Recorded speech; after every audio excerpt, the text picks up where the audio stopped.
bút thuốc ao nữa nữa bút hành tới thuốc ao mà nó phải lù nó nữa tôi chết thải tôi đã khi nó nữa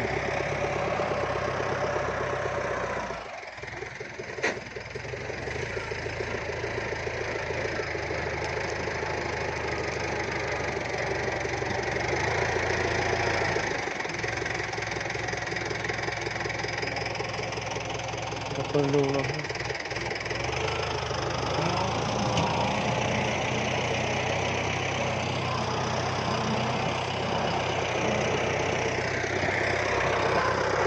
chịu nữa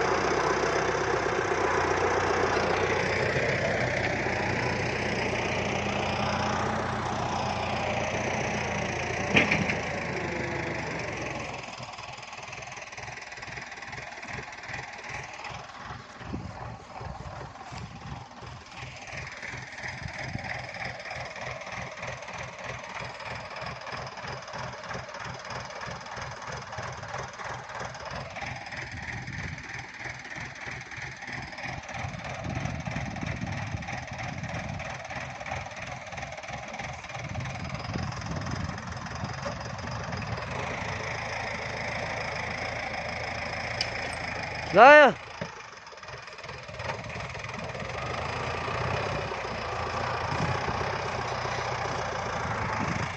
em bút thuốc ao đấy à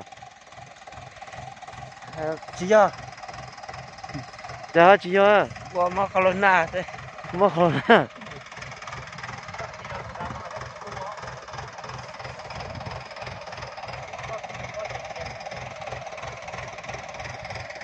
đó để tụi nó tới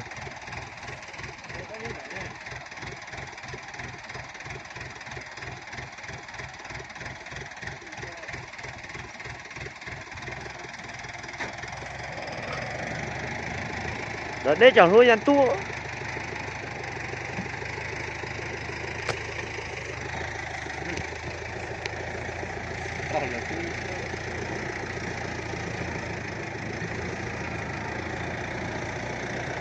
gì nữa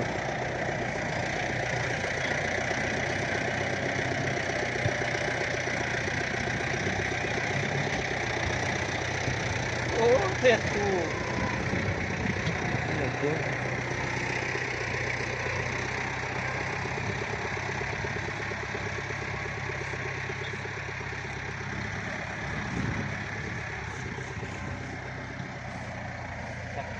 tụi nó mà trả tao tai đó tụi nó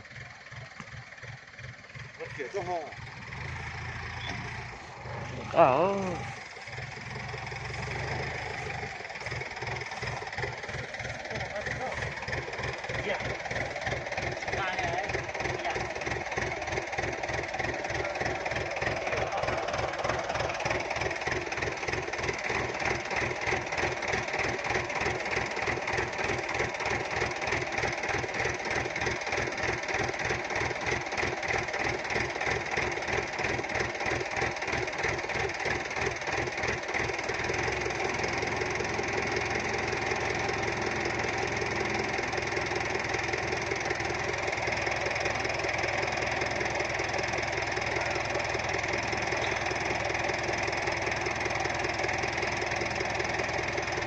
nó chưa hết à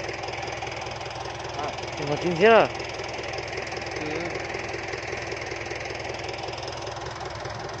sao đi cháu theo môn bộ đồ để tài rồi nuôi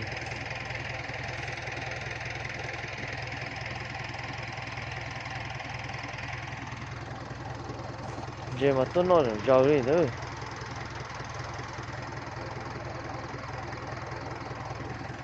tôi nói phải rồi thôi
thế mà mua chỉ mua lâu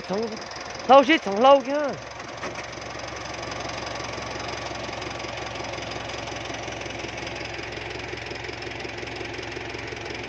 lại cái lúa mà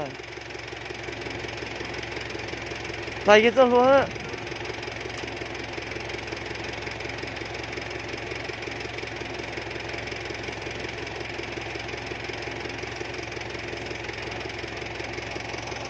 đây lại à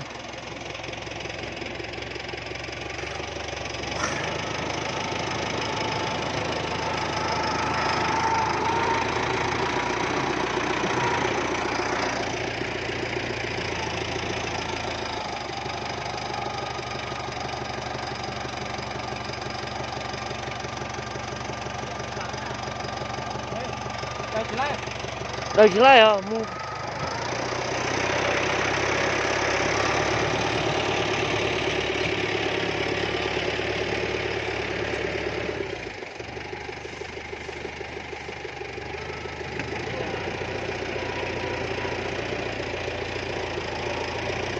nào bắt tỏ tua